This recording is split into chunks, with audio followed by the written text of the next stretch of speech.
I have beaten Olympic champion twice. Oblique Seville after beating Noah Lyles in Diamond League Lausanne. Oblique Seville of Jamaica posted a win at the 100-meter event at the Lausanne Diamond League on Wednesday as he pipped American Noah Lyles to the top spot in the Swiss city.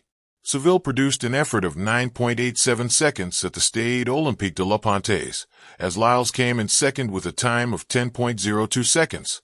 Running 9.87 in those conditions shows I can go much faster, anywhere in the world. That's a good time, said Seville. I've beaten the Olympic champion twice, in London and here, and that gives me a lot of confidence heading into the championships. It's been a while since a Jamaican man has won the 100-meter at a global championship, and of course, I believe I can be the one to do it.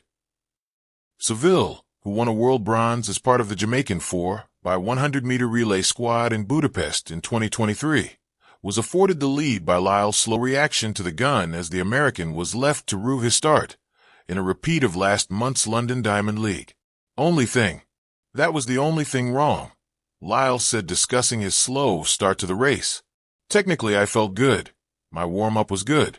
But once you miss the start at this level, the race is basically over, he said.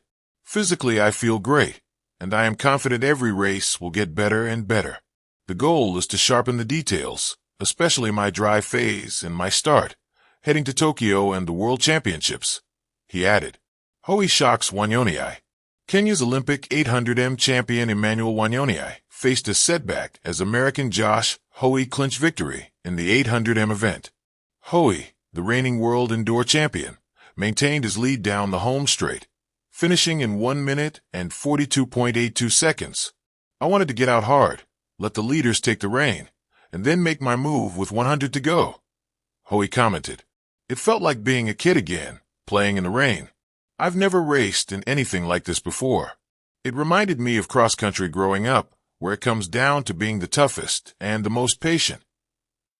With 200m left to run, Wanyonyi appeared out of contention, but fought back to secure second place in 1 minute and 43.29 seconds, ahead of Spain's Mohamed Adoui and Britain Max Bergen, with Canadian world champion Marco Arop finishing fifth. In contrast, Britain's Olympic women's 800-meter gold medalist Keely Hodgkinson experienced no such drama, setting a meet record in the two-lap race, with a time of 1 minute and 55.69 seconds, ahead of Switzerland's Audrey Wero.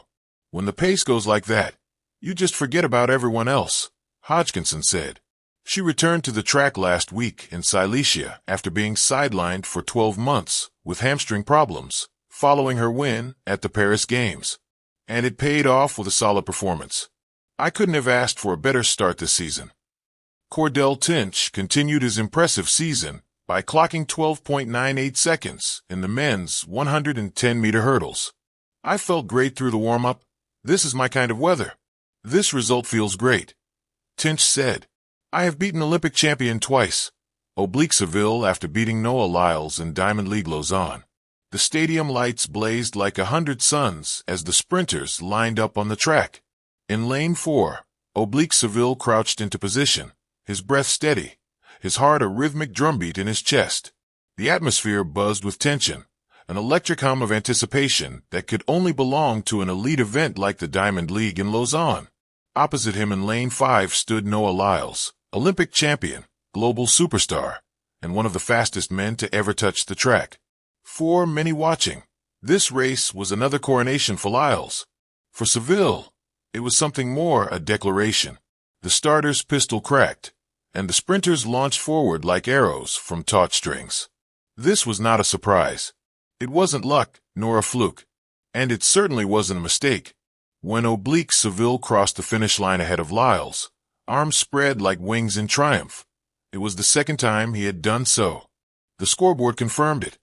9.86 seconds, his fastest time this season, edging out Lyles by a whisper. As the crowd roared, the Jamaican raised his finger, not in arrogance, but in quiet confidence. Cameras flashed, fans chanted, but Seville's focus was elsewhere, on the journey that had brought him here and the mountain he still intended to climb. People thought it was just once. Flashback to a year earlier, Seville had shocked the athletics world by defeating Lyles for the first time. Critics called it a one-off. Pundits suggested the American was having an off day. Headlines used words like upset and surprise, words that irritated Seville more than they inspired him. I beat an Olympic champion, and they still doubted me, he would later say. So I told myself, next time, I'll do it again. Then let's see if they still think it was a fluke. Seville had always known he was destined for greatness. Born in Jamaica, a nation synonymous with sprinting royalty, he had big shoes to fill.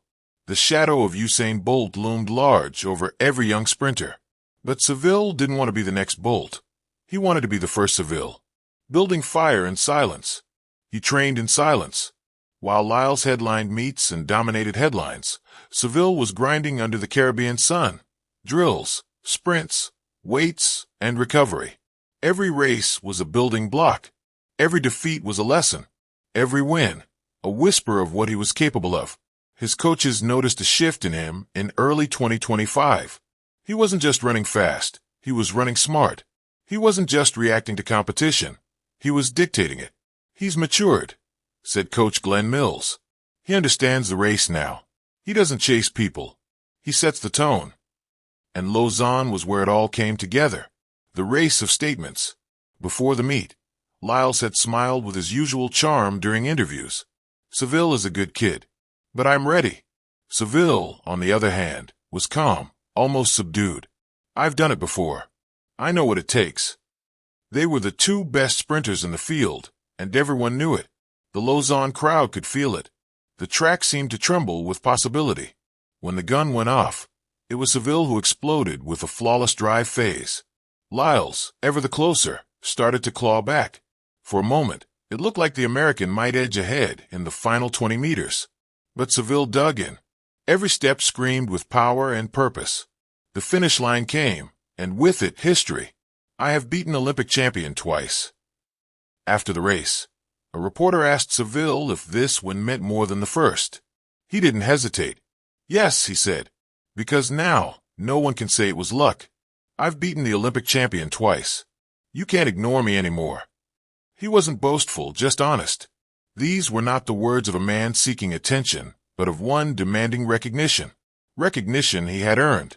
His voice was steady, but you could hear the edge in it. The sharpness that comes from being doubted, underestimated, overlooked. The fire of someone who had worked too long in the shadows. A rivalry forged in respect. Despite the intensity on the track, Seville held no ill will toward Lyles. Quite the opposite. In the cool-down area, the two exchanged a fist bump. Respect, Lyles said with a grin. You're the real deal. I know, Seville replied. It was not arrogance, it was affirmation.